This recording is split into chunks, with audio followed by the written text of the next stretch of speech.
আছে, আমাদের সহকর্মী, এবং এছাড়াও আমার অনেকেই, বাবলা আছে, দীপক আছে,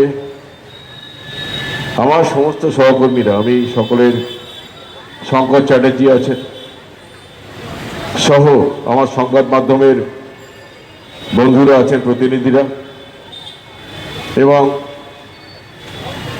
সুধী সজ্জন মণ্ডলী, মা ভাই বোনেরা।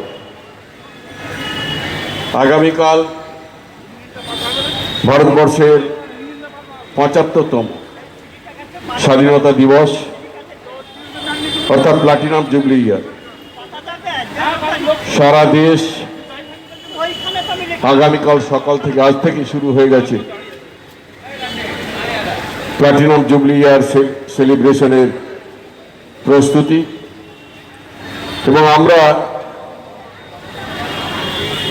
বহু বছর আগে থেকে, আগে কলকাতায় অতীন ঘোষের একটা হতো, আর আমাদের একটা শুরু হয়েছিল বেলগাছিয়াতে।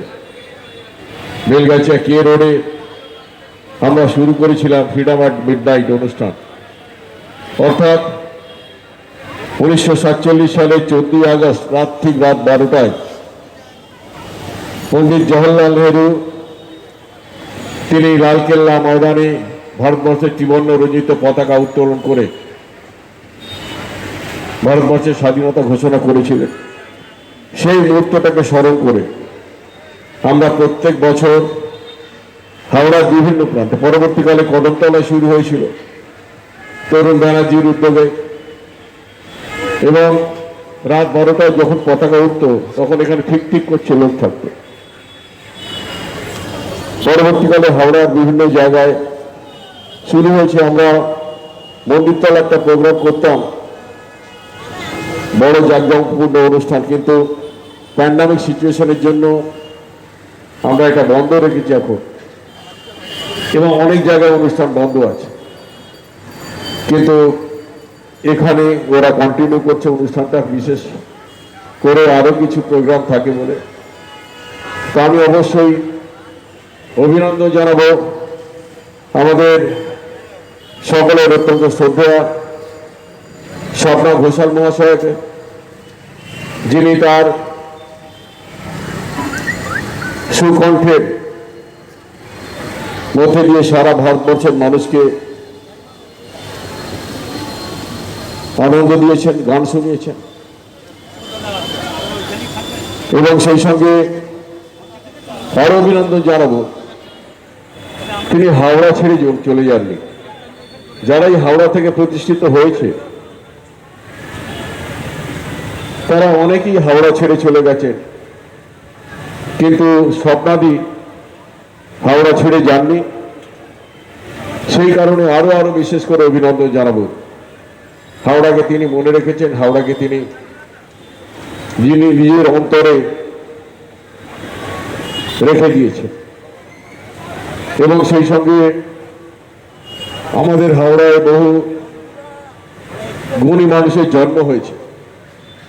কারণ কলকাতার থেকে প্রাচীন শহর, প্রায় 600 বছরের প্রাচীন শহর হাওড়া।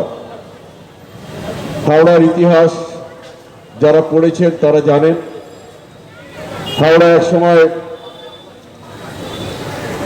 আমাদের জব চার্ডক এসেছিলেন, হাওড়াকেই তিনি বেছে নিয়েছিলেন, এখানেই তিনি কলকাতা করবেন, রাজধানী করবেন বলে, কিন্তু যে কোনো কারণেই তিনি করেননি, তাকে চলে যেতে হয়েছিল এখান থেকে। কিন্তু এখনো মনসামঙ্গল কাব্যে আপনারা পড়লেই দেখতে পাবেন এখনো বেতনের উল্লেখ আছে, সেখানে বেতনের বাণিজ্য হতো, সেখান দিয়ে সরস্বতী নদী চলে গিয়েছিল, সেই নদী দিয়ে আমাদের সদাগররা বাণিজ্য করতে আসতেন। এছাড়া বহু ঘটনা, হাওড়ার গড় ভবানীপুর আপনারা জানেন, সকলের নাম জানেন। উদয়নপুরের গড় ভবানীপুর বলে একটি জায়গা আছে, সেখানে গড় আছে এখন। তখন মোগল সাম্রাজ্যের সময় চলছে, সম্রাট আকবর দিল্লির সম্রাট, তখন গড় ভবানীপুরে হঠাৎ দস্যুদের আক্রমণ হয়েছে। দস্যুরা নির্বিচারে প্রজাদের হত্যা করছে, তখন রানী ভবসুন্দরী তিনি আর থাকতে পারেনি, তিনি কোমরে কাপড়টা বেঁধে একটা তলোয়ার নিয়ে বেরিয়ে পড়েছিলেন। বেরিয়ে পড়ে দস্যু সর্দারের মুন্ডু ছেদ করে দিয়েছিলেন এবং দস্যু সর্দারের মুন্ডু ছেদ করার সঙ্গে সঙ্গে দস্যুরা পালিয়ে যায়। প্রজারা তারা নিজেদের জীবন ফিরে পায়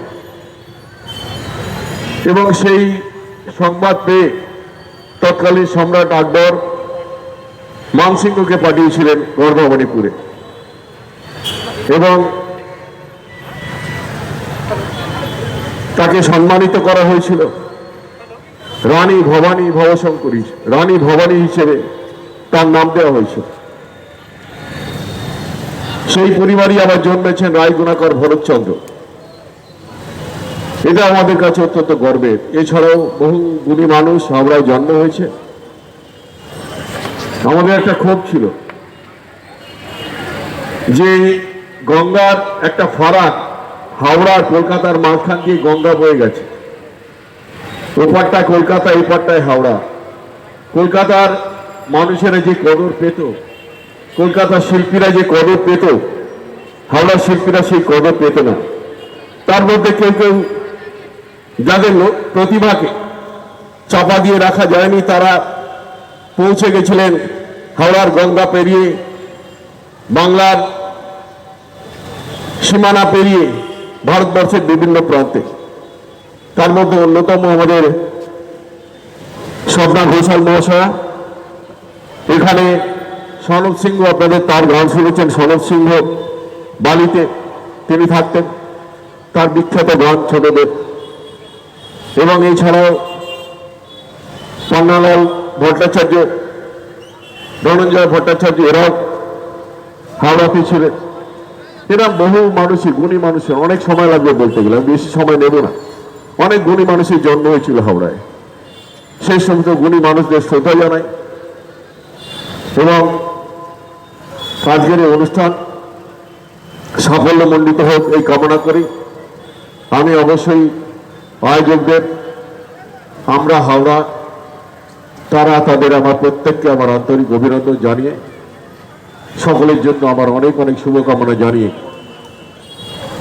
যারা ভারতবর্ষের স্বাধীনতা আন্দোলনে নিজেদের জীবন দিয়েছেন, সেই সমস্ত বীর শহীদ স্বাধীনতা যোদ্ধাদের আমার প্রণাম জানাই, শ্রদ্ধা জানাই। যারা স্বাধীনতার পরে ভারতবর্ষের স্বাধীনতাকে অক্ষুণ্ণ রাখতে, ভারতবর্ষের সার্বভৌমত্ব বজায় রাখতে যারা আত্মবলিদান দিয়েছেন, সেই সমস্ত শহীদদের আমার আন্তরিক শ্রদ্ধা জানাই, প্রণাম জানাই।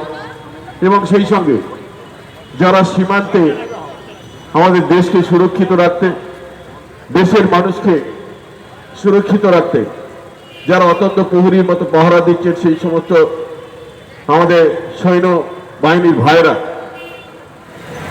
তাদের শ্রদ্ধা জানাই। যারা সীমান্তে পাহারা দিতে গিয়ে শত্রুপক্ষের আক্রমণে যারা নিহত হয়েছে, সেই সমস্ত শহীদদের আমার আন্তরিক শ্রদ্ধা জানাই। তাদের পরিবারকে ঈশ্বর শক্তি দিন এই প্রার্থনা করি এবং সকলকে সর্বোপরি আমার অনেক অনেক অভিনন্দন জানিয়ে সকলে ভালো থাকুন, সুস্থ থাকুন। মায়ের কাছে প্রার্থনা করি আমরা যেন আমার স্বাভাবিক জীবনে দ্রুত ফিরে আসতে পারি।